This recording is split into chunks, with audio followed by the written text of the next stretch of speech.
Hello and welcome in to Out of the Parks with John Marks. I'm your co-host Sam Stafford alongside, of course, John Marks, and the one, the only Maniac Malloy is back today. So Off we're expecting IL. some. Sorry, missed that.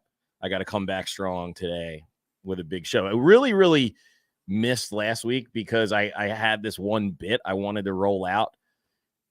How much of a disappointment it is that the Phillies did not go out and get Randy Arozarena, because having the callers to Phillies sports radio call in and try to pronounce that name, Randy Arozarena, like that, worth the price of admission right there. That was a big miss for Philly sports radio. I would have loved to have to hear that attempt at pronunciation. Randy I think you're correct on that, because you guys know I'm not the best at Castellanos. I'm not the best at pronunciation, and even I have to spell it out in my head, kind of Arosa, because there's that Z arena. Yeah, but you also don't have that deep Philly accent. Oh no, so that would have been really. I'm just very disappointed in that. I mean, it's an elite thought, because we a lot of people still have problems pronouncing Kevin Cobb because it's not spelled Cobb, and you'll still get the occasional caller. Yeah, Kevin Kolb wasn't very good. Like, dude, it's been almost 20 years. You got to get Cobb right. Come on, man. Arozarena was the man last night, dude. He hit a freaking homer. It's kind of like with Giannis. You hear everybody call him just Giannis because no one wants to try to pronounce his last name. That's the way we would just call him Randy. You know what? Damn it. Yeah, you're so right. God damn it, Randy. Yeah, but that's great. A good first name and a last name together. I do want to bring this up because I actually screenshotted this, though, because, I mean, while we're on the topic, your guy, Gregory Soto. What did he do? You were on board with him. Did he get lit up? Lit up. He's been getting lit up, but things are not going well for Gregory Soto in Baltimore. He just gave up 4 runs with 2 outs against Toronto last night. Ooh.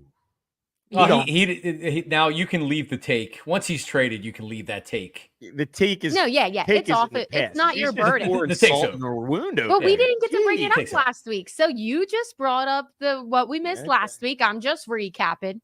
And to your point, Sam, he decides to be sick last week when the Phillies are about to get. Did they just get swept by the Yankees, or I don't remember if they got swept that. No, they got swept that day. They were about to, yeah. Because and what a bad loss. No, post game.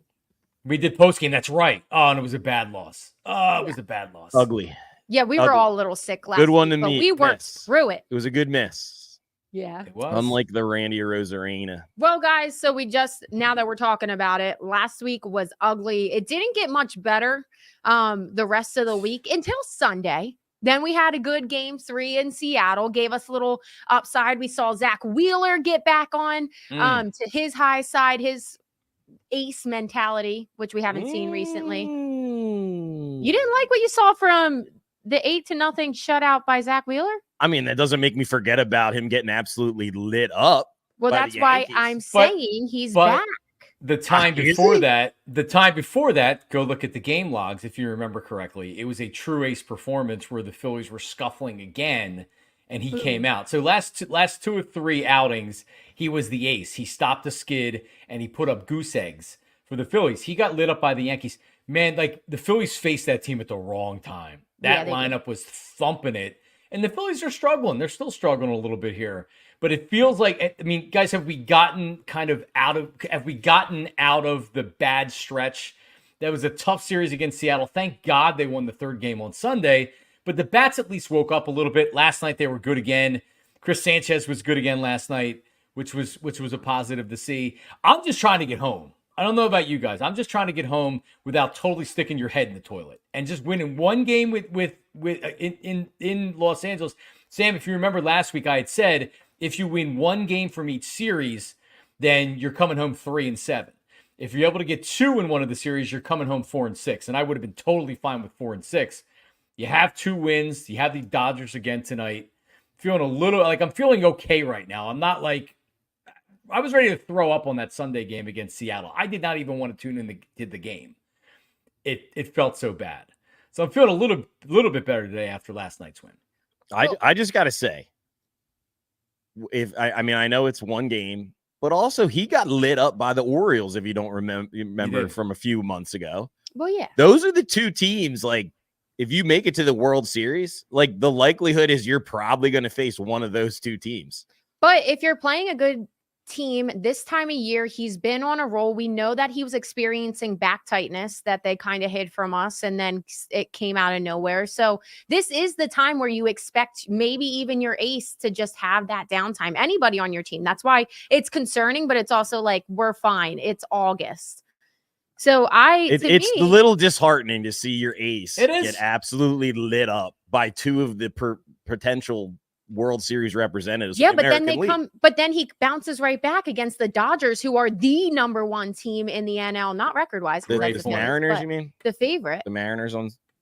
Oh, no. Oh, yeah, you're Sanchez right. Sanchez was last night. Listen, Pat, you were virtually on the chat last week watching the show, and you were bringing that up. And I mean, there's something to be said for it. Earlier in the season, when the Phillies were beating up on tomato cans, a lot of people were saying, well, who are they really beating? What happens when you play the good teams?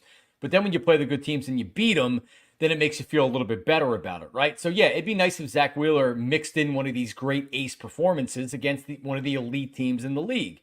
So, I mean, I think it's like this with every pitcher. When you face poor competition, you're probably going to look a little bit better than when you come up there against the Yankees and Aaron Judge is just moshing the ball and Soto's looking great. So I don't even know. He'll pitch Arizona, so he'll get in there against Arizona. Arizona's been pretty hot. I haven't seen recent. So this will be a good test for Wheeler. But if the Phillies are going to do anything and make it back to the World Series this year, Zach Wheeler needs to be one of the biggest reasons why. And I'm not worried about it at all. And just to that point, because I did get confused there, Zach Wheeler didn't do bad against the first time when he did go against the Dodgers. He only lasted 5 innings, but that's when he was experiencing that back tightness and stuff. And he only allowed 1 run, and they won 10-1 that game. So another, maybe not the best stat wise, but an ace performance. All right. Well, listen, I'm gonna come out and say it because I was talking to somebody yesterday. My daughter was in cheerleading camp, and one of the guys recognized me, and he had a Phillies hat on. So I'm like, yeah, I'm doing out of the Parx tomorrow, and like, I gotta admit it that for the first time this year, I'm thinking like, did we just play our best baseball of the year already? And now it's going to be, they'll make the playoffs, maybe they'll win a series, but what we've seen the last 2 years was the Phillies 2 years ago got hot at the right moment. Last year, Arizona got hot late, and now the Phillies are kind of limping into August. Doesn't mean they're going to totally fall apart, but this isn't the same baseball team that we saw earlier in the season or 2 months ago or 3 months ago. John, I'm going to put you at ease because I was thinking about that. But with the rotation concerns, I'm very confident that they'll bounce back. We'll see what we're going to get in the playoffs. Injuries, guys will come back, Turnbull. We'll have more depth there. So I'm a little worried, but I have confidence that they'll come back. This lineup, to your point, is the most concerning part with the up and down, the hot and cold, because we saw it 2 years ago. They were hot. We saw last year they went completely blank. And we're seeing that right now is they all went completely blank. We talked about it last week. Looked like it was because of Bryce Harper. Most likely was to that point that we're seeing now. But I have something that we just saw last night that seems like it can reignite even if Bryce Harper and this lineup goes flat. And that is Edmundo Sosa. You got to, you guys know I love Bryson Stott. Ooh, I think Bryson turning on Bryson. I love Bryson Stott. Turning on Stott. I think that he's going to have a good career, but right now he's not playing his best baseball. And I think if you asked him, he would want the best for the team. He's a leader or a minor leader, I would say, as a young guy. Sure. But I think that he truly wants the best for the team. If he's struggling right now, why would you not put Edmundo Sosa in there? And I think that's enough because Edmundo has performed every single time we've seen him this season. That's enough to ignite and just switch up because that's what baseball is. It's such a mental game. You just need that one little piece to ignite and go. And we kind of saw that last night. Sosa coming in, giving us an insurance home run, lit up Kyle Schwarber to follow him with another home run in the 9th last night. I think that's the key. And I think that's one of the important things that they're going to have is that depth. I like that you brought it up because I was locked in for all 4 of Edmundo Sosa's at bats. And honestly, against Kershaw in those first 2, he looked horrible. And here's another thing. That game last night, You absolutely have to win that game against a Clayton Kershaw who is done. He's finished. He is done. And how they didn't get to him earlier is a little bit concerning. Sosa getting in the game, it's great to see him. And I was very, very much locked in for all of his at-bats, like I said. Stott's hitting 241 on the year. He's actually started to come around in his last set, hitting 269. But, like, he's a lifetime career hitter, 256. So, like, what you're going to get from Stott is only going to be marginally better than what he's already given you. The guy that's really not picking up the slack is Trey Turner. Trey Turner, he pisses me off. He's hitting 182 in his last 7 games, 203 in the last 15, and somehow, miraculously, he's hitting over 300 for the regular season. Talk about a streaky guy. He's probably the most streaky of all the hitters in that lineup. That's what I think. He's the one. If he can get going, things will be all right. Well, he really carried you offensively in July. Yeah. Especially with the long ball. But it's concerning that it can just so quickly evaporate. And he's just an automatic strikeout sometimes. Yeah. Yeah, we were talking last week, Sam, about Bryce Harper, how mental the game is with players, and that's what seemed to be going on with Bryce Harper last week. Right now, it's going on with Trey Turner. We saw it last year. I was just going to say that too, because even when you watch his swing, he's still like he's got a pretty swing. He's just missing the ball and not hitting it. So to your point, John, it does look like it's a mental thing, which is concerning. But I also, like John said, we saw him lead it all of July. Like, guys are going to go up and down. Yeah, we saw him last year too, fall off a cliff. Yeah, he was and then carry him. But I guess to your point, we saw the whole team. We saw the whole team go dead in the NLCS. Like, literally from historic, we were putting him in the Hall of Fame. Castellanos. I mean, it was pretty much up and down the lineup. And here's another thing that's concerning. And it's along these same lines that we're talking about. And I used to say this about the Phillies teams, the Ryan Howards, the Chase Utleys, that team. They lived and died with the long ball. And you can hit a lot of home runs when you're going up against poor competition or lesser pitching. Then when you get into the postseason and it's October and it's cold and the ball's not flying out of the ballpark all the time, or just a better pitching team makes adjustments, it's hard to live and die with the long ball in the playoffs. You saw with Arizona, they played a lot of small ball last year. They manufactured runs. What have the Phillies been doing in their wins? Their last 2 wins, what were they doing? Hitting home runs. Sosa last night. Schwarber last night. Their starting pitching is going to carry them. Their starting pitching, and Sam said it earlier, I'm not worried big picture because the starting pitching is very good. But this lineup's streaky. And if they're not hitting home runs, they're really not scoring runs. And that's concerning all around based on what we saw last year and based on what happens. What you're saying too, it's when they're winning, they're hitting home runs. When they're losing, they're leaving guys on base. Yep. Yeah. Like they're just leaving them loaded, leaving the bases loaded last week against the Yankees. Like, I'm sitting there thinking this game is over. Nice. We're going to win this. Double play. Comes up short. Yeah. I don't know. But to your guys' point as well, when we saw them really just lighting things up on all sides of the ball earlier this season, that you guys are right. That's when we saw them playing this small ball. And that's when we were the most confident. You saw Alec Boehm. Everybody was complaining that he wasn't hitting home runs, but he was leading the league in doubles. He was getting singles. He was getting on base. Kyle Schwarber, everybody was complaining he wasn't hitting home runs, but he was getting on base. And it's one of those things. It's like you have to kind of pick and choose. As Philly, we love the long ball, as most people do in MLB. It's the exciting part, but they have to get better with that small ball part of the game. And we've seen that they can do it, but right now it is. And I mean, it's August. I know I'm probably just very optimistic, but we've seen this. I mean, this is also just the Phillies franchise that we've seen. They either slump in August, usually it's September, and it's even more concerning because they really bring it down. So I'm fine with it being in August. And if they can get back on track. The biggest thing, and I've said it from, I think, one of the first couple of episodes, how do you beat the Phillies? You don't pitch to Kyle Schwarber or Bryce Harper. You go after the guys that you know you can get out. And those last 3 dudes in the lineup, I'd rather Go after them. And if Trey Turner's struggling, go after him. And don't give those guys any pitches that they can hit out of the ballpark. But that's just very recent. And that's what the Arizona Diamondbacks did, to be able to beat the Phillies. There's a blueprint out there for how you beat the Phillies, which is scary. But and it puts all the pressure on the end of that lineup. The team was not playing well in the NLCS, and I feel like that's very much just recency bias. Since the All-Star break, you're correct on that. They have not performed well. But we saw all season long, we were talking the whole entire time that anybody in this lineup can come up. Brandon Marsh could come up. Stott was hot for a little bit.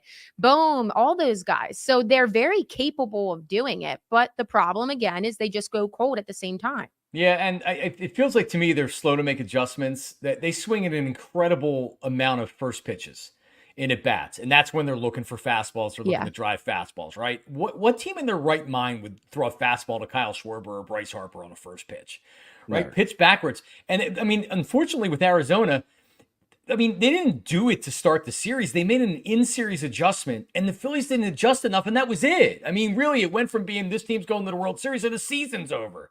So hopefully, and I want to bring it back to Sosa because that's how we started this conversation. Like at this point, for me, this is a platoon, and I'm trying to get Sosa more at bats in there. When you feel like that you need to get his bat in there, playing him a lot, I think neutralizes the type of player that he is. Yeah, but I mean, last night he had a 2-out. He had two 2-out RBIs. So I don't think it was the home run, or maybe it was. But guys were getting RBIs. They were hitting with runners in scoring position and 2 outs. Sosa has been more productive than Bryson Stott this year. I'm not totally trying to shit on Stott because he hasn't been horrible. But you tell me who's made more of an impact in their playing time this season. Mundo Sosa or Bryson Stott? And for me, it's Sosa. And it's not even really close. So if that means that Stotty's going to sit out some games and there's going to become more of a real platoon when there's lefty starters, Rob Thompson better start doing it. I agree. He's hurting the team. And sometimes guys need that. Sosa, we've seen that he's played well with that. When he comes into situations where he knows if he wants to play, he has to play big, he does it. And maybe that will light up Stott and give some of these guys some of that ignition. We've seen it a lot. I don't know the reason for it really, but it works for some guys. So it's not bad to try it. And worst comes to worst, if it doesn't work for Stott, you play Edmundo more. But I am with you that I think if you play him as an everyday type of thing, it would neutralize. But I think he's the perfect piece to come in and just give this some spice. Yeah, I'll tell you what. Brandon Marsh, I think he's like, coming into that at bat, one of his last at bats, he was like 4 for his last 6 hitting off of left-handed pitchers. Yeah. Something that I said earlier this year, I said, you just got to let this guy loose. Yeah. Like he was hitting left-handed pitchers in the beginning of the season and they were giving him a chance and then they went away. But he was really bad. He did. Lefties. Yeah. He went through a little. I don't know. Even now though, I love Marsh and I would not mind if he was every day just in there, but I will say some of his at-bats, like I trust him most of the time, but some of his at-bats when they're bad. Yankee series, he was not. Yes. Yankees is mostly. Great. You're correct. Let me bring up. Go ahead. Go ahead. No, go ahead. No, finish it. All will be well if Phillips can give us a nice start tonight and we win this ball game. Everything will be gelling again. If he gets lit up tonight, the sky will be falling. It's so strange, but true. But he's a rookie. I guess if it's terrible, I would agree with you. Yeah, but I'm giving him some leeway with a rookie going up against this Dodgers lineup because that's a big stage. I think he might need to just kind of calm his nerves. If he gets coming up again, then it's like, oh shit. Like you might not have. He's not. Yeah, but we have guys coming back. Fifth starter, guys are coming back. I mean, it's not going to be fun as a fan to watch him get lit up again. Yeah, that's for sure. But I mean, honestly, Pat. My bigger concern isn't the 5th starter. Jeff Hoffman hasn't been good recently. The 4 spot that he gave up to Seattle, the first game of that series, blew. Like how did that Friday night game? Because I'm actually watching it. Was one of the biggest gut punch games of the year. I can't believe they blew the lead. Hoffman comes in, you feel good about it. Hoffman hasn't been great recently. Strom hasn't been great recently. So these guys that carried your bullpen for really right up until the last 2 weeks or so, starting to maybe, come back down to earth a little bit. Now Estevez has been pretty good, but still, like, that's one thing I'm certainly keeping an eye on is what these relievers look like, because you go through the reasons why the Phillies have been the best team in baseball for almost the entire season. Starting pitching, sure, this bullpen's been unbelievable. So Jeff Hoffman again last night, like you said, Pat, home run. It's tough. Strami looked pretty good though, getting Ohtani in a big spot. Yeah, last night. That was big. I agree. You got to win this series. Shohei has actually been slumping lately. Yeah. He's actually not been himself. Freddie Freeman was off with dealing with what he had to deal with personally. Right. Like you gotta win this game. You took the season series from the Dodgers, which is a huge thing. That's big. Yeah. In case of tiebreakers. Yeah. So that was a nice win last night. Let's build off that tonight. Need a good start out of Phillips, the hometown guy. I want to ride this story for as long as possible, but I hope it's not fool's gold. And I don't think but if he gets lit up, look out. Maniacs go crazy. It will be, because then I'm just going to be thinking every time he goes out until they get reinforcements. And you guys are talking about these reinforcements coming back. Like, we're so excited to see Taijuan Walker take the hill again. Is Mercado available to come back up, Pat? Who? Mercado, is he available to come back? Oh, Mikey Mercado. No, dude. Like, that's especially with the offense, like, going through their troubles. Then you're throwing out a guy, But Sam just said it. Turnbull, he can't be that far away. Taijuan Walker's not that far away. I'm not worried about the fifth starter. All right, I'm more worried about Aaron Nola giving up. I was just going to ask you guys that. Your confidence in Aaron Nola. Obviously, this is something we see year in and year out, is Aaron Nola coming up and down throughout the whole entire season.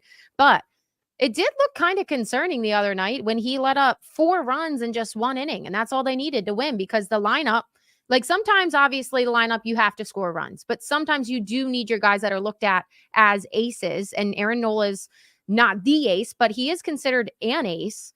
And you need guys like that to come up for you, especially when your lineup's struggling recently. And I thought that was very concerning. 4 runs in 1 inning, and that just killed him right there. Who pitched in that game for the Dodgers? I can't remember. Let me go back to it. The 5th it was, right? Glasnow. Yeah, Tyler Glasnow. And you got Glasnow's good, obviously. Yeah. So, I mean, if you look at Aaron Nola, right? You look at what he's doing this year. I'm not concerned. This is just what he is. He's got a 3.5 ERA. He's 11-5. He's made every freaking start that you ask him to, just like he always does. He has 23 starts. He hasn't been injured. He keeps you in the games. He doesn't normally get lit up, but this is Aaron Nola.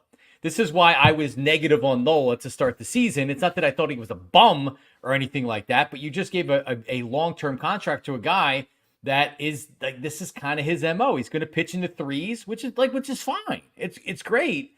But if you have an expectation, like Sam, you just said he's an ace. Well, I mean, define ace. He's a good starting pitcher. He's a valuable starting pitcher. But like with Zach Wheeler, we've seen 2 of the last 3 outings where your team is reeling and you need a goose egg. Aaron Nola doesn't do that a whole lot. He is a big game pitcher, though. He is. Big game pitcher. Knock on wood. In that Citizens Bank Park. He's good. He's good. He's good. I have no problem with Aaron Nola. But like Sam had said, that's a big series against a big game against a big pitcher. Phillies are struggling, and he came out, and it actually seems like something that's been his MO the last couple of years is he has that 1 inning where it's like the 3rd time around the lineup, the guys get another look at him, and his stuff is flat. His velocity is not really high enough to where he's going to get a ton of swings and misses off of that. And he has the inning where he gives up a home run or he gives up 2 home runs, and that's what we saw in his last start.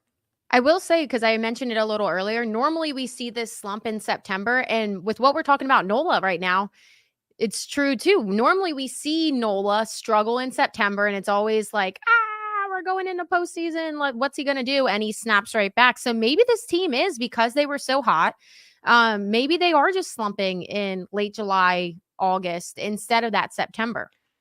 They've lost his last 4 starts. Now, one of them was Nice. that extra inning game against the Yankees, and they're not all his fault. The bullpen has blown some of the games, but 6 innings, 4 runs, 5 innings, 4 runs, 5 2/3, 2 runs, and then 6 innings and 1 run. That was against the Twins. That had been great this last month. Do you remember his ERA was in the 2s, I believe, after he beat the Dodgers? Yeah, after he beat the Dodgers the last time out, which was I believe right before the All-Star. Yeah, it was right before the All-Star break. So not a great run here for Aaron Nola. So you hope that he's able to kind of rebound and be more of the Nola we saw in June and before that. Before we look at the Cy Young watch that we always do and wrap this up, I just want to know. So, like, I'm very optimistic. I still have a lot of faith that this team's going to snap out of it. I think it's just that middle of the year slump that we're seeing right now. And I have confidence. Guys going to come back. Guys are going to heat up, blah, blah, blah. How do you guys feel? So what's your overall feel? Are you guys actually in panic mode yet? Well, Maniac Malloy, I'm not panicking.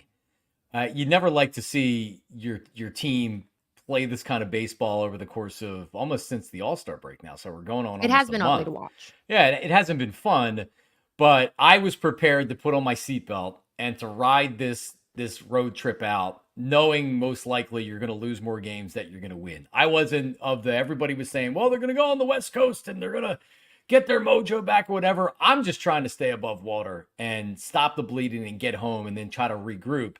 But I'd said this to you earlier. Now it is starting to seep in my mind that maybe the Phillies have played their best baseball of the season. And we're going to see them not limp into the playoffs, but they're going to make the playoffs. They're going to win regular season games. Now it's going to be about matchups. So the confidence that this is a World Series team has been zapped from me, for sure.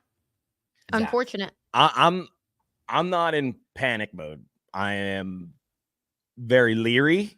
And like I said, there is a blueprint for how you beat the Philadelphia Phillies. You get by the first 3 guys in their lineup and you make the rest of the team beat you. Those dudes have now until the playoffs to figure it out. Guys like JT Realmuto, got to get that back going. Castellanos, a little bit more confident in him, but he's always due to go into just an absolute funk.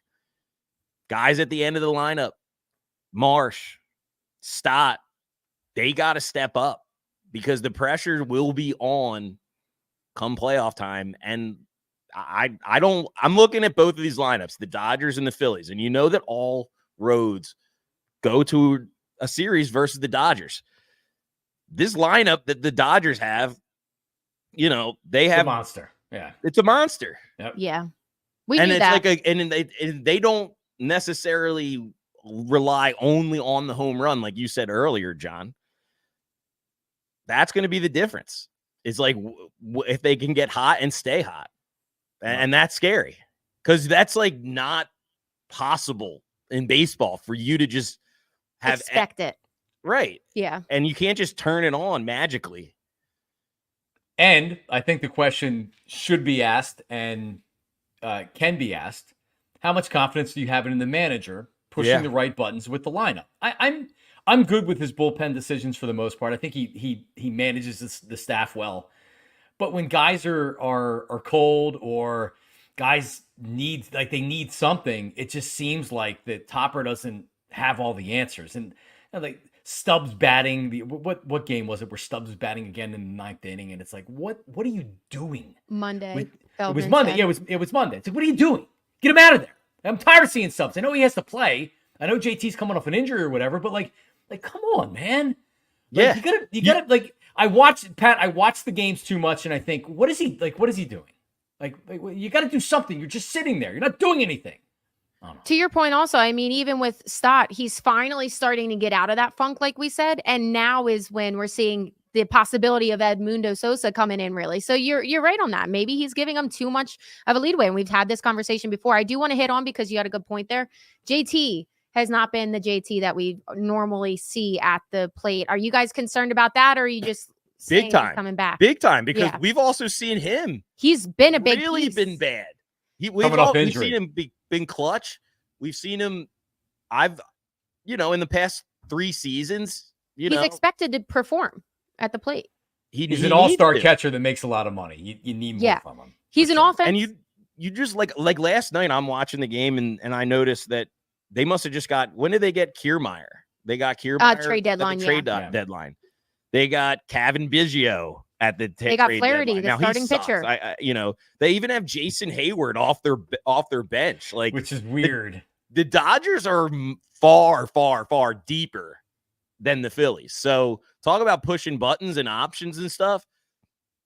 The Phillies don't really have that luxury of just like a bunch of different dudes you can throw in and plug in and play. You kind of know what the lineup's going to be. Their stars need to produce. The Philly stars need to produce, period. To be fair to that point, you're very valid because, the Dodgers are always that blockbuster lineup and roster and stuff. But the Phillies, I feel like that doesn't really scare me because we knew that even coming into this season is that the Phillies would have to perform. They're more of that vibes focus that everybody talks about. They're more of that strategy kind of baseball that we've seen. And the Dodgers, that's why a lot of people hate them. They're just that blockbuster. They go out and get the biggest names to have the best team. But they're beatable, hopefully. Oh, well, we beat the snot out of them the last, we got to win the series. Got to win the series. Yeah. Tonight. Yeah. I got a little panicky because it is regular season. So we do need to win the series, but we didn't talk about this guy, Austin Hayes. What are we thinking of him? He's been good. I like him. I like him. I mean, he's been good. He had a double last night. I think it was an RBI double last night, or I know he scored a run. He's been good. It's been great. He's been good. I like seeing Castellanos and him back to back. Yeah. Against a lefty. That's I like that. Need to make him pay. You need those right-handed bats to count. And Sosa did last night. Yep. Okay, guys. Wrapping this up, Cy Young watch that we always look at. It had gotten a little closer. It's still the same guys that we've seen. Chris Sale now is plus 105. Then Zach Wheeler at plus 150. So he dropped a little bit after that good performance. And then Paul Skeens at plus 250. Did I say that right? Zach Wheeler at plus 150. This could be where the Cy Young this week, right now, is where it could be wrapped up. I'm serious right now. After you see Wheeler get shelled by the Yankees at home, and then now tonight, Sale goes for the Braves against the Milwaukee Brewers, who are a contender, and they got their ace on the hill tonight. Sale comes out, throws a gem tonight. Wheeler doesn't quite deliver against the Diamondbacks. I think that's a wrap on the Cy Young because, like, how could you pick Wheeler to be your Cy Young Award winner when against the two best teams in the league, like, he has been shelled? I know it's one regular season game for both of those two regular season games, but that matters. Wins and losses for the Cy Young Award matter. But you still have 6 or 7 starts left in the season.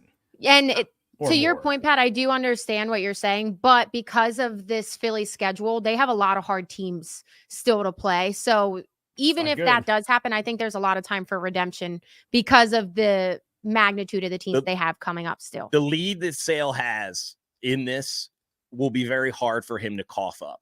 He will need to throw some real thinker performances out there. He's got to throw out some really bad pitching performances, and then maybe Wheeler can nip him at the end if he finishes out the season strong. How many? But like I said, this comes down. It could come down to this week. Well, we still have a series or two against the Braves too that we could see him, right? We have 2 series left. So that's going to be probably where it's decided if these guys still hang at the top there. They go head to head. Yeah, some head-to-head games would be good. Or at least the series. As long as Sale doesn't get lit up, which he probably will not, a lefty going up against our lineup, he could pitch decently and walk to the Cy Young Award. So Pat's have a lot of faith in Sale. Just because, you see everybody go through slumps. It's not like he's going to be magnificent. Like, what are the odds that he's magnificent for the rest of the year? Well, if he is, he's going to win. Zach Wheeler, who's been the favorite or one of the favorites the entire year. Well, Sale's had a commanding lead on this from the odds for what? Last couple weeks. How many weeks? Month. Yeah. So that's what I'm saying. Like, he has a lead.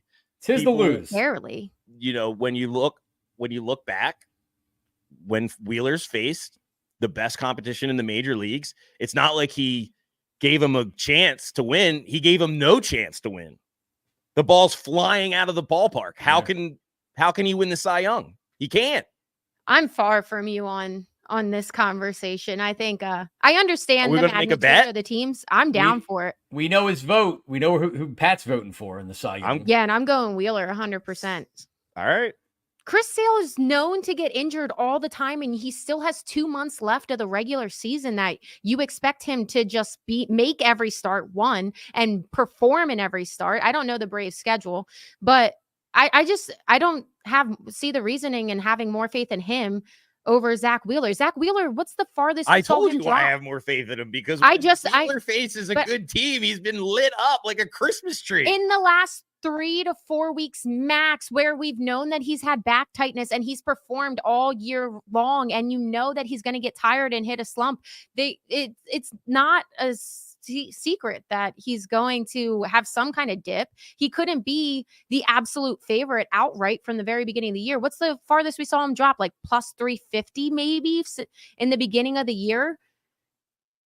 Sale's plus 105 on the Parx app, and Wheeler is plus 150. Close. It's not far. It's very close. Sale, when you look through his game logs, he's really, in 5 starts in July, he's went 5 1/3, 5 2/3, 5 innings, 7 1/3, and 6. And he's been good, but he beat the Brewers, beat the Mets, beat the Padres, Arizona, Giants. So it's not. Let's see what he looks like against the Yankees. They were at the Yankees. He went 6 innings and gave up 1 run. So, like Sale right now, Sale's in the driver's seat, but it's not by that much. And I don't know how this is, Sam. To your point, I would look at both pitchers, including Skeens, and I'd say all 3 of them. I would say I would give them an equal chance to win. It's going to depend on how they pitch the way out. Chris Sale just can't pitch be a B-level pitcher and win the Cy Young. I'm not arguing that he might have the slight lead right now. Even the odds say that. So he obviously does. There's a lot of people specifically looking into that, but it's just who I have confidence in that's going to finish out strong. And that's definitely 100% Zach Wheeler.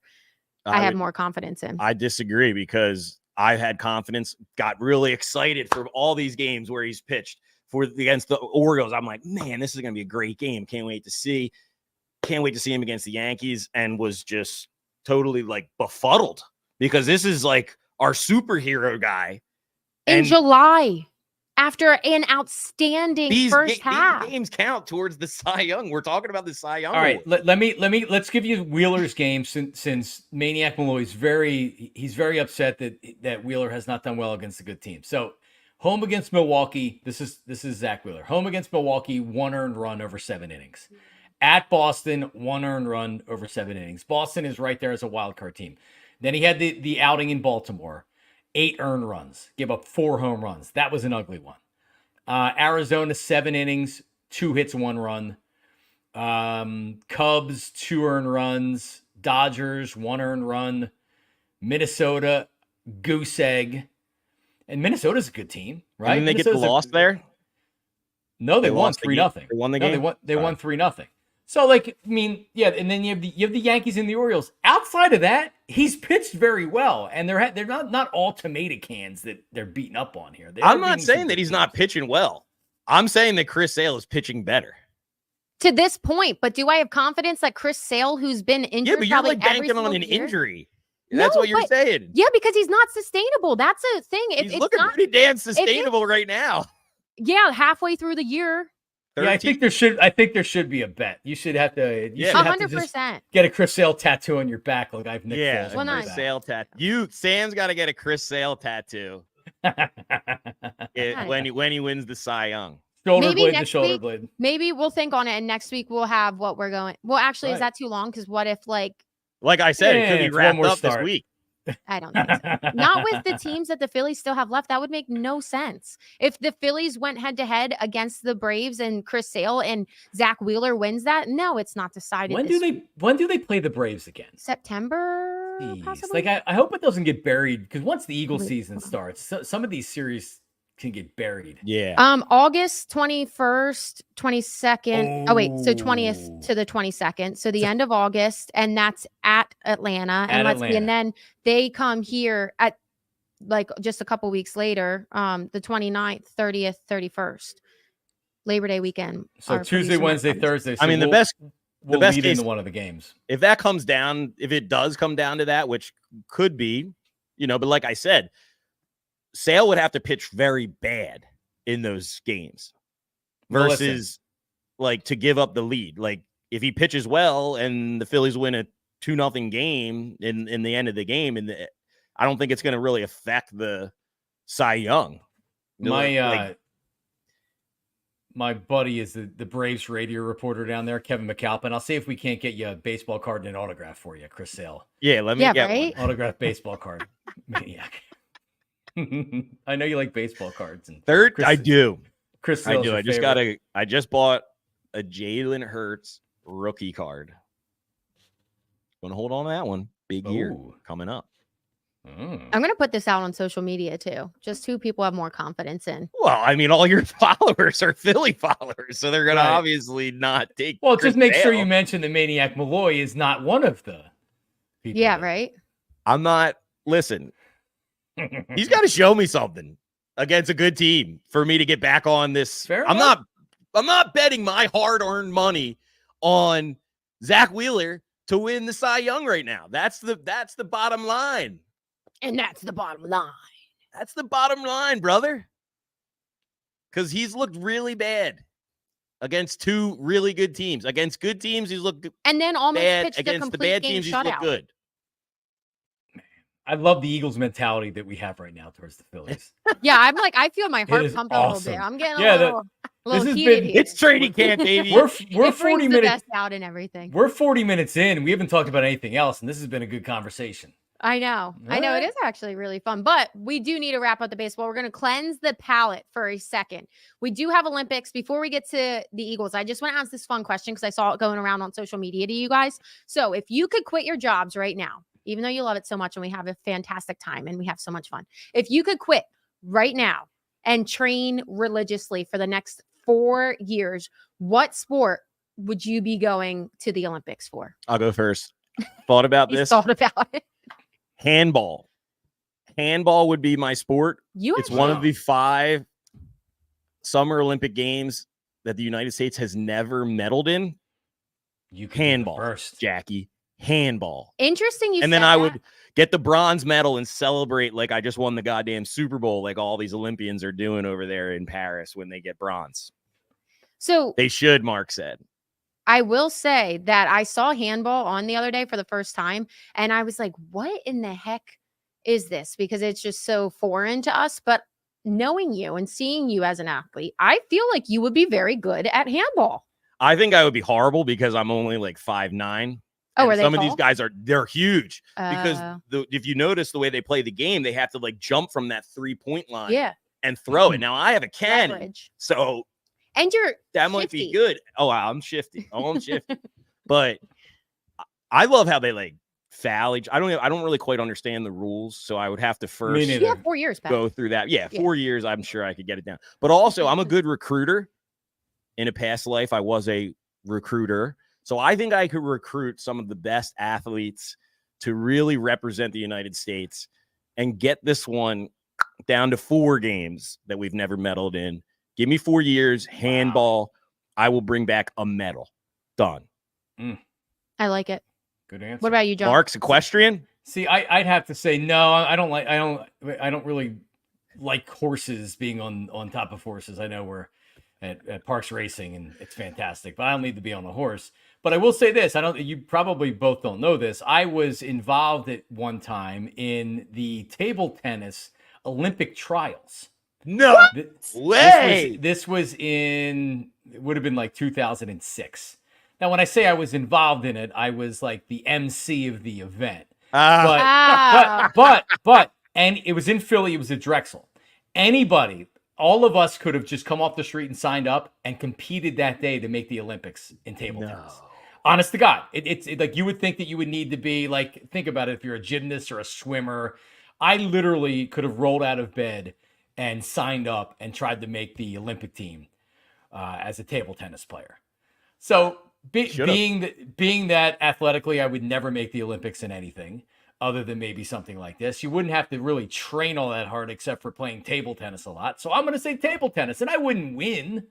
You know, most of these Asian countries, when you watch badminton or table tennis, these guys are really good. Yeah, so, but like I could try. It would at least get me to Paris. It would get me in the Olympic Village, and then that's all I really need. That's an accomplishment. Okay, so for me, it's kind of the boring answer, but I think it would be beach volleyball. I was a volleyball player, and I wasn't the best, but I didn't start until my 11th grade of high school. And indoor volleyball, I wouldn't, because you're going against people that are like 6'6". But beach volleyball, it's probably around 6 foot. Carrie Walsh was like 6'3". So like you still get tall people, but it's not more about being like tall and stuff. It's more about just being athletic, being able to get the ball, dig the ball. So if I had 4 years to get into that type of shape, which I would, I think I would be really good at it. Oh yeah. I was taking you for more of a high jumper. So I thought about that before, and I think about this every time I watch it. I have not a flexible back. Like I think about it every time. My back is stiff. Rigid right back. Yeah. Stiff back. So all right. Stiff back Sam. Not happening any time for any of us, but I have been loving the Olympics. I started out lukewarm, and I alluded to it earlier a lot. Oversaturated too much? No, I just, as a child, really, when I first started to love the Olympics, it seemed as though the United States dominated the Summer Games. And it's been like 20 years since they dominated in the track and field, as well as other sports. And as I've been watching this, like I was saying, the celebrating winning bronze, to me, it just doesn't sit right. But they still have the gold medals. This is not gonna be a good take. Chopping down the women's rugby team, like for them winning the bronze and like it being like a huge, huge deal. I know that's not gonna go over that good, but for me, it's like, damn, we used to win gold all the time. And then now, after these last 2-3 days, we have the lead in gold medals as well as the most medals, which is nice. But most the gold medals in every count. Yeah, but they have the most. I know they. But if they had the most medals and not the most golds, I think that's a failure. We talked about it last week. We talked about it. For gold, you should get like 3 points. Yeah, they and should then have silver should be 2 and bronze should be 1. But if that was the case, the United States would still be killing it. Listen, Even Finn said to me, he was like, "So wait, like who wins the Olympics?" And I was like, "Well, it's like not really like that, but yeah, I'm with in that." Your house, it is, huh? In our house, gold is Somebody's the winning. only medal that matters. Gold, baby. So if Finn came home with a bronze medal, you'd be like, eh. I'd be like, get Put back it in out the in the entryway backyard. table. You have disappointed me your entire life. Keep practicing, kid. Hell yeah, I would. Hell yeah, I would. Mm-mm. He's going to do track, though. I agree with you if it's in our major sports. Like women's soccer, I want them to win gold in this upcoming match. Like they need to win. And like, so the big ones, the swimming, Katie Ledecky, she needs to win gold. And those ones where we expect it. But like men's gymnastics, who we don't focus on that as a country really, or at least I'm not educated in it. And they all of a sudden win bronze for the first time in 16 years. Yeah, that's cool. They deserve to be celebrated. Women's rugby, which is very rare around here, because even if you see a school with that program, half of that team is from overseas. So just situations like that, yeah, they should be celebrated. But in our big dominant sports, yeah, like you should win gold. Noah Lyles, he's the star. That's my guy. Simone Biles, she's a star. Yeah, maybe the most accomplished, or now people are saying the most accomplished Olympic athlete ever, even though she had do you see her wearing the goat chain around? Yeah. She got bronze in the, what was it? Yeah, but she's also like 27. Yeah, that's really unheard old. of. Yeah, it's unheard of for a gymnast to be doing it that long. But so, Well, I mean, Okay, listen, and then we're talking about it because we've all been watching it. I think it's been great. Yeah, and I didn't watch it at all. The last two, I think. I will say one thing. I think I mentioned this last week is how I kind of was like not liking the fact that I was just like looking everywhere and I couldn't really focus on one thing. Game changer has been watching Gold Zone. That is incredible. Gold Zone, key to the Olympics. Gold Zone key, but also key is like waking up and throwing on watching the it live. That's huge. Have it on all day. Because the last couple, you haven't been able to really do that. You're right. Hear who won, and then I'm like, shit, I'm not watching that. No, it's so true. Because the first thing my kids are doing in the morning is, instead of putting on whatever Disney Plus show, it's like Olympics, and you're watching live Olympics. And with Peacock and everything else, you can watch whatever you want. There's a ton of live stuff going on. So, like that dude yesterday winning the 1500 was amazing. That's awesome. When he came down to the end and nipped that dude, he like had to actually push the dude from Norway in the back a little bit. Like, get the hell out of the way, dude. I'm going by you. That was awesome. That was lit. That was good. I was very proud to be an American. I just have to acknowledge everybody that's watching this from their office desk right now is looking and listening to us. Like, you guys have a cool job because we're just like, we watch it all day long. Yeah. I'm up in the morning watching TV. Yeah, right. And then before we get back into baseball, we have to talk some Eagles. Of course, Tim McManus has an article out right now, basically saying about how Jalen Hurts and Nick Sirianni are mending that relationship that we all kind of suspected something was wrong last year. We knew something was up, obviously, when they lost those games at the end of the season. But the one quote that really sticks out is how Nick Sirianni straight up told the locker room, like, that was me. Last year is on me. And I think that's one of the big things moving forward for their relationship. And John, you were saying that there was even more that you took out of it. Yeah, I mean, he started, like you had said, Sam, he started, I don't know if it was before mini camps or it was the start of training camp, where he said that, I more or less, like, I let you down last year. I didn't do a good enough job. And team sources, and when you're Tim McManus and you're a reporter and writer for ESPN, there's not a lot of people that are going to come out on the record and say things, which is you have to use sources, right? So he has a ton of team sources. And I mean, really, like you had said, we realized that there were things that were off, but the relationship between the quarterback and the coach, which is so important, was considered broken last year.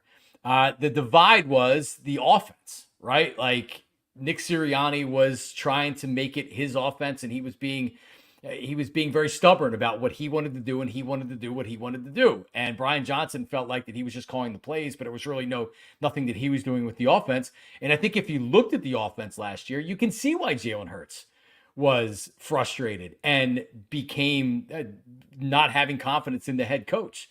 So, it's something now to where Kellen Moore came in. This is not Nick Sirianni's offense. Nick Sirianni very much is now a CEO with probably, I don't even know how much influence he has on the offense, which is good. Now these guys have to actually like get along, and the relationship needs to be there. And I actually took this from the last paragraph of the story, and it was from a team source. Do I think they will go to dinner together? Hell no. But it can be a good working professional relationship, and I don't think it's hatred. Well, all right. That's pretty strong, don't you think? Oh my God. Do I think they'll go to dinner together? Hell no. Hell no. They hate each other. That doesn't bother me. Tom Brady and Bill Belichick, did they ever go to dinner together? Everybody suspected that they didn't get along outside of the game.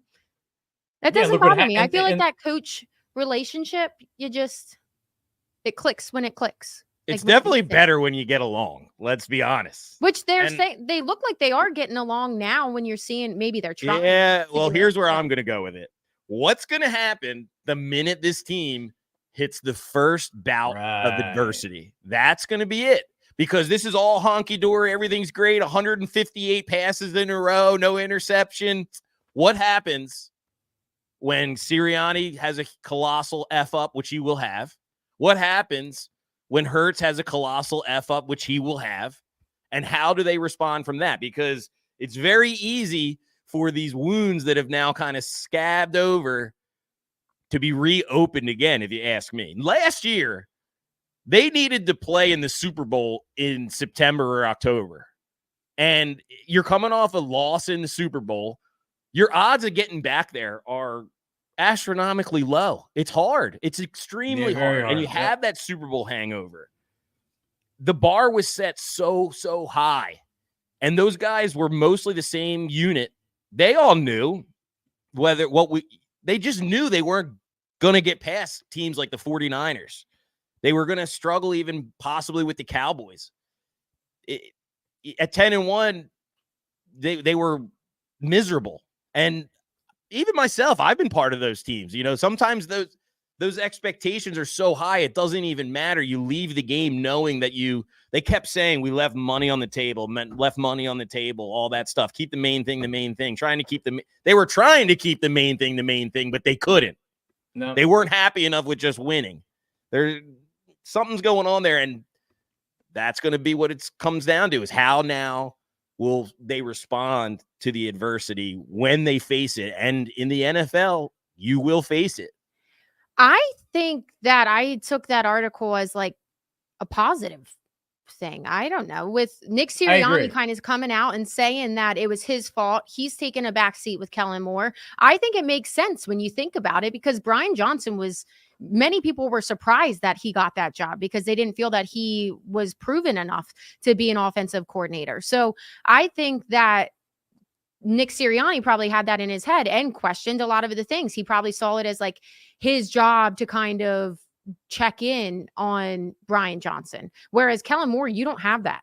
I think he's going to have a lot more confidence in Kellen Moore to do his thing and run his offense. And he's making it clear that it's Kellen Moore's offense. And I think with Nick Sirianni and Jalen mending what they need to mend, I think that'll be good. And if anything, they just have more stuff in the room to kind of solve the problems. I don't think they're going to be clashing heads. Whereas last year, if Nick Sirianni was kind of micromanaging Brian Johnson, that would piss off Jalen Hurts because he had that close relationship with him and he would feel that he wasn't getting a fair chance. And it was all different aspects of that. But bottom line is the offense sucked when they were 10. So he should have been checking in on them. The offense sucked, and it felt like that once they were struggling, Sirianni was becoming even more like increasingly really being very hands-on with it. Like just reading from the article here, it said last year it was Nick was going to do what Nick was going to do, said a team source about the Eagles offense. It looks like he's trying to change that. Multiple sources believe Hurts absolutely tuned out Sirianni at points last season, and that Hurts as a leader will need to improve on a habit of shutting people out when frustrated. So to your point, Sam, I didn't read this article and be like, oh, wow, shit's toxic down there and they're screwed. It seems like that after self-reflection and reflecting on what happened last year, people are saying like, hey, here's how we can change things. Nick Sirianni's like, well, obviously that didn't work last year. So how can I change things and become a better coach? And same thing with Jalen. So I mean, I don't know if I read this and say, oh, well, this is a positive. It's not a negative. Like what happened last year, we kind of knew that there was stuff going on, but like, I don't look at this and say, oh, the Eagles are F this year. No, I look at this and say, you know what? They could be primed for a pretty big year. And I believe they are. I believe they are going to have a big year. I'm bullish on the Eagles, as always, which shouldn't be a surprise. I'm bullish on Jalen Hurts. Told you earlier, got the rookie card. You know, I think he's going to have a nice year. But I do take this as a negative because it confirms everything that we were speculating. And like I said just a little bit ago, these wounds can be ripped open immediately. If you don't like somebody and you really clash, and it sounds like that's what's going on, you were tuning him out, you were shunning him out, you weren't listening to him, you were walking, like, I just don't see how that's a good thing to hear. And now, like, what is it going to take for that to not happen again if you hit that adversity, those bumps in the roads? I get, they got to be bigger people. They got to put their differences aside, and you got to hope that they do. People don't always do that, but they got to do it. Yeah. Life, they don't always do that. Wait, so I want to know though, are you more worried about Jalen Hurts or Nick Sirianni in this upcoming season with how you're concerned about it? Because that changes my answer to you in a little bit. I would think that you're worried about Sirianni trying to make the adjustments or whatever, and Hurts and maybe some other players still eye rolling and being like, what is this guy talking about? But that's Right. where I feel like this is kind of solved, because I feel like they're making it clear, like Nick Sirianni this is not your offense. This is Kellen Moore's, because they have so much confidence in it. They so lost I confidence feel in like the X's and O's, yes. Yeah. So I think that kind of is solved in that part where, like, yeah, they'll talk about it. And if they agree, like Kellen Moore and Jalen Hurts agree that they need help, then they'll like bring in Nick Sirianni in that aspect. But I feel like last year it makes sense. Like Jalen Hurts was very close from a young age with Brian Johnson. He wanted him to succeed. If Nick Sirianni was overstepping his bounds and getting between that relationship and it was confusing and everything, not saying it's right because Jalen did not handle it right, but I think that makes sense where he would get some animosity against Nick Sirianni and be like, dude, let me do my thing. Let this guy get his chance, blah, blah, blah. I think it was just messy, and I think it's cleared up. What did they say? You never mix like family with business, and Yeah. Brian Johnson was like basically a family member. Basically. Maybe that's it. Hopefully that is all that it is. And I know, and Elliot, our boy's been talking about it. Nick, what he's going to be doing as the CEO of this coach, and they were working on it yesterday, situational football, decisions in the game, managing the game. What is going to happen when he blows a timeout or something, or he's bad substitution? Like, he's been good with that, though.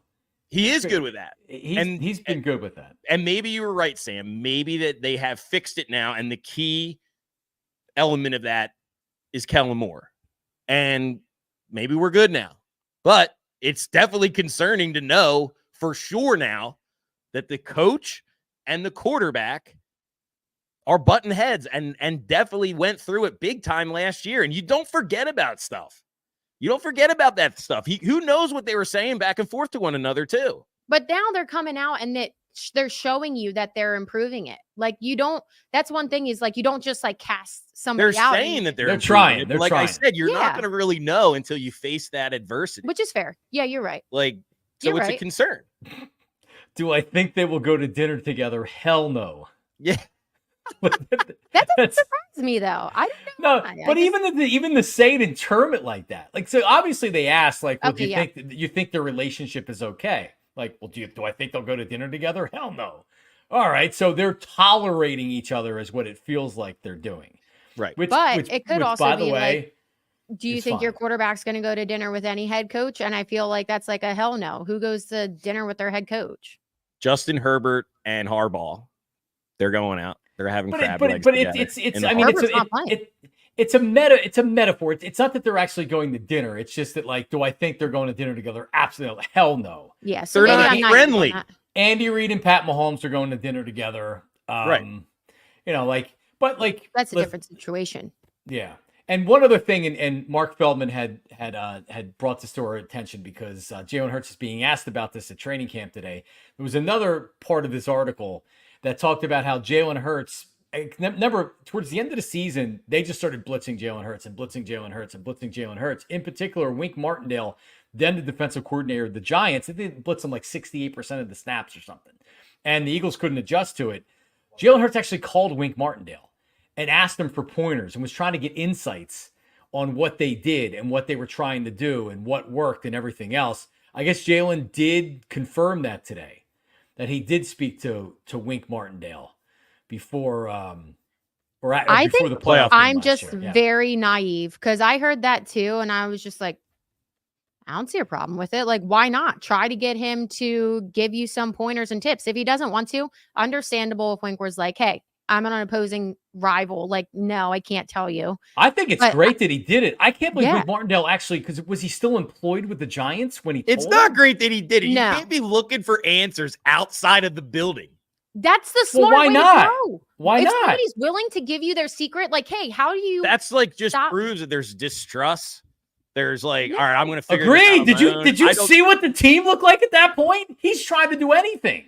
But I also just think that is genius. Why not try to get better from every single aspect? If a rival is willing to tell you how to get better, why would you not take that? I would take every single advantage. I think that's a great move. Let's be honest. This goes on a lot more than we're making it out to. Probably, yeah. Like, sure. Guys are friends in the NFL, and it's a small close-knit thing. I'm sure this goes on. True. Coaches share information, players share information. Sure, absolutely. And if anything, I don't get why Martindale would come out and like act like it was actually newsworthy things, because also, like, to your point, they probably had a relationship, so Jalen felt comfortable asking him, and it kind of crosses that. But also Martindale, I mean, he gave on the quote, he gave quotes for this article with Tim McManus, which is even more surprising. Like, why are you even saying this? I think it makes Wink Martindale look bad. Yeah. Like, it's like one thing. It's one thing to have a conversation. It's another thing. I think he was still employed at the time, because it took a little while for him and the Giants to actually part. Right. So, like, he was employed by the Giants. The starting quarterback for the Eagles is looking for tips to, like, hey, you guys beat me. You had a lot of success against me. Hey, what did you do? Right? Like, there's one thing to where it's like, hey, listen, maybe they have a relationship. I appreciate Jalen reaching out and asking the defensive coordinator. If I'm going to give him information, I'm sure as hell not blabbing about it to the media for an ESPN story. It's stupid. Yeah, he's on to Michigan. Yeah, he's got nothing to worry about.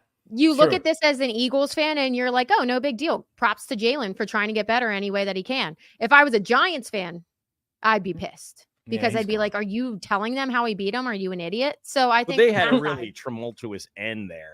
They did. So he could have been just doing that as a means to be like, throw the bird up to the Giants. Like, screw you guys. But and I'm not feeling like you. Like I said earlier, I think it's kind of strange that you go totally out of the building to the Giants defensive. I mean, I don't think it's normal. It's not normal. It's not a good sign. I like it. Keep doing you. Get better however you can. If somebody's it didn't help. The secret, it didn't work. Oh my God, it sure didn't. No, but I think it shows the desperation that the team was under last year going into the playoffs. Fair. Right? And like when you watch the Eagles play those last couple games of the season, if you were expecting them to shake that funk and come out against the Bucs and actually look like the team that was 10-1, I don't know. Like, you obviously weren't watching the last month and a half of the season, and Jalen was desperate. So I appreciate the fact Jalen reached out. At that point, it was over. Yeah, very good point. Okay, guys. Before we wrap it up, into MLB. So I just had to bring this up because it's somewhat relatable.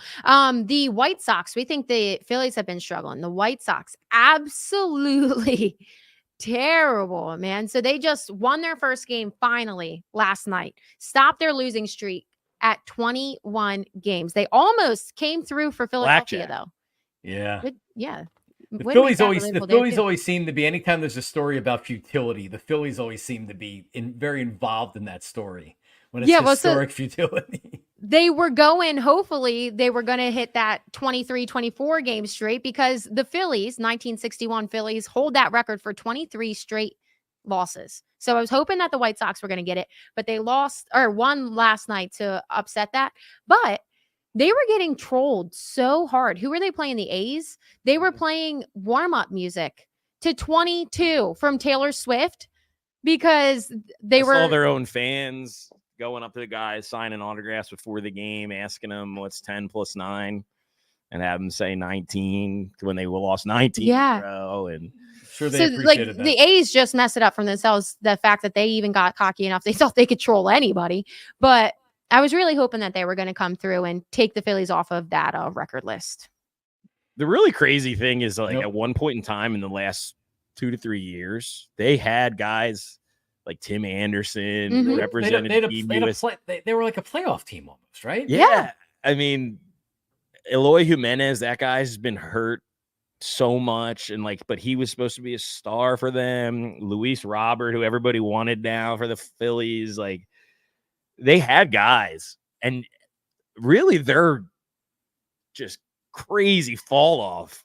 What I think of, remember last year when Tim Anderson got knocked out on the field at Progressive Field against the Cleveland Guardians?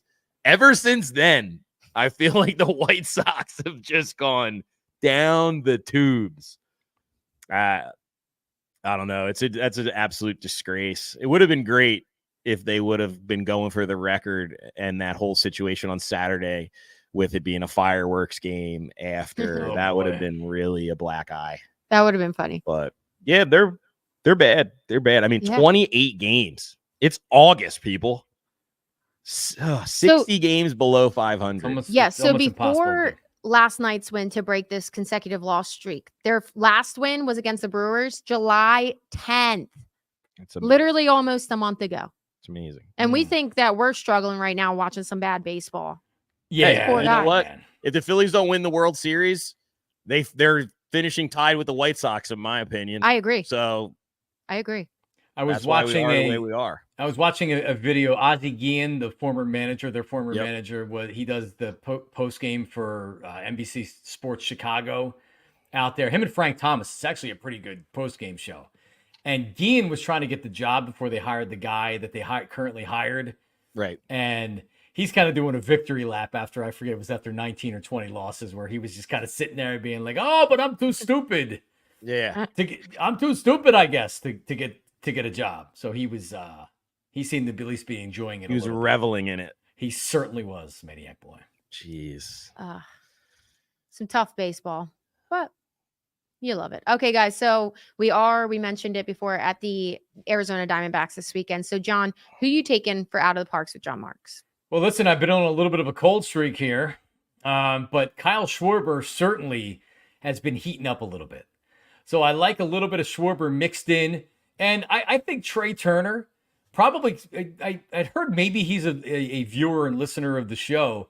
Maniac Malloy earlier in the show, really going after Trey Turner, who's going through a little bit of a cold spell, even though he had a near historic July. I think maybe this lights a fire under Trey Turner. Give me some Trey Turner this weekend in Arizona, and he gets a couple home runs. I'm looking forward to see how the Phillies respond, because I know if I was going back there after what happened last year, and the fact that they're having their ring ceremony with the Phillies, they've waited all the way to August with the ring ceremony. That's got to light a fire under their keisters to maybe go out there and play some inspired baseball. Yeah, John, I agree with you right there. Just you took what I was going to say with the ring ceremony with the Phillies in town. Bryce Harper, 100% going to hit a home run. 100%. That's my lock. It's a cavern out there. It's a cavernous place. It's a terrible The ball ballpark. does not fly. But you know who's going to let one fly? A Diamondback. I'm going to do it. I'm going to do it. Goes. Jock Peterson is going deep. And you know who's going off? Zach Wheeler. He's Zach son Wheeler. of a bitch. just so everybody knows, Maniac and that'll Malloy, be the end of Zach Wheeler and this Cy Young talk. Maniac Malloy always will decide, because the other teams hit home runs too. So he gives good information out there, and normally he cashes on the opposing team hitting home runs. The difference is he revels in it. He enjoys it. And even when it costs the Phillies a game, it's like he wins. Hey, I'm not costing the Phillies the game. I'm just taking advantage of the situation here. I'm a fan. I follow the MLB at large. I know. One of my favorite players of all time is Jock Peterson. That's wish he was a Philly. in itself. Big time wish he was a Philly. Right. Not a bad pick. I agree with you on that, but not the Wheeler aspect. And when the Phillies are having a postseason run and they're doing lights out and they're fantastic, and Zach Wheeler is like the favorite to win the Cy Young and wins it, this guy right here can't talk about it. Because it's one thing if you just think Chris Sale's going to beat him in the Cy Young, but you were like full on like, no, you're like putting Zach words in my Wheeler's mouth. nothing. No. Don't start putting words in my mouth. The conversation is about winning the Cy Young. That's all it is. I love him as a pitcher. I know he's an ace. I know he's one of the best in the game, and he will be a big time part of the playoff run. And I hope to God that he goes out there and he wins every game he pitches in the playoffs. And he might. But I am concerned that when he plays a really good team, it's not that he just loses the game. He gets absolutely shelled out of the stadium. That's a concern. 2 times this season. 2 times. Hey, that's all. I'm going off the sample size. I'm just saying, I got the vibes when you're rooting for Jock Peterson to hit a home run off of Zach Wheeler, and you're I'm not rooting. I'm just making a prediction. I'm having a take. Who are you taking to hit a home run? Bryce Harper. I already said it. They're doing the ring ceremony. The showman's going to come up. You can't just let that go. All right, so Maniac Malloy, in fantasy football, when a player on your team scores against the Eagles, does that bring you joy? Yes or no? Yes. Brings me joy too. It does. Yes, it brings me joy too. This would bring you joy. If Jock Peterson hit a home run off Zach Wheeler, you would give a little afterward. I'd be like, I know you would. It's all that one coming. That's all I do. I mean, Boy, when oh he's been boy. facing these big bats, lefties, they've been Smoke hitting him. Yeah. I don't have a problem with you picking Jock Peterson, but there's 3 games and you just had to single out Zach Wheeler. Yeah, we I sure just did. didn't took it a little personal. What about do you guys have a Marks Maniac moneyline boost today or? We do. We sure do. Okay. We have one. Yep. We are like big time DMV, Washington, D.C. fans. We've picked the Nats here the last couple of weeks. Johnny Marks is rolling with the Nats. And I'm going to go ahead. I forget why. Yeah, what was while you figure out why, I'll tell you who I'm taking as the second leg. For the second leg of this, I'm going with the Kansas City Royals. Been a really, really nice team to watch this year. They got a pitcher by the name of Cole Reagans going tonight. He's been pretty good. They're minus 140 on the money line. We're going to combine the Royals money line with the Nats money line. Nats slight underdog. It was plus 300 now, courtesy of me and Mr. Marks over there. What we got? It's now plus 400. Oh, come so on. Find that one, bet that one only on the Parx app. Yeah, so here's my reasoning. Blake Snell is coming off a no-hitter. And Jake Irvin. Jake Irvin's very good for a team that's like kind of one of the Nationals are one of these teams that like they're not the most talented team, but they play hard. You know what I mean? Jake Irvin's a good starting pitcher that no one's probably heard of, but just get Blake Snell coming off a no-hitter, maybe has in Washington, kind of hard to get up for that game. The Nats hit him around a little bit. Boom, take the Nats today. One of the reasons why I like the Royals have recently played the Red Sox. It was a pretty hardcore, crazy series. I think that was the one where they were throwing at Bobby Witt Jr. They lost 2 out of 3 to the Red Sox.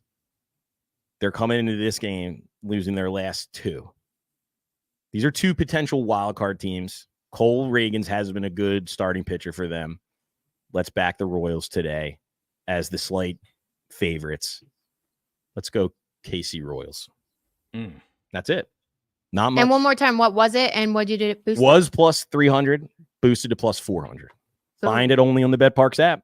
Yep. Love it. And one more thing to plug is just our summer surprise code. Oh, yeah. Summer surprise code. So that is dog. Code. Hey. Today it is Dog Days 82.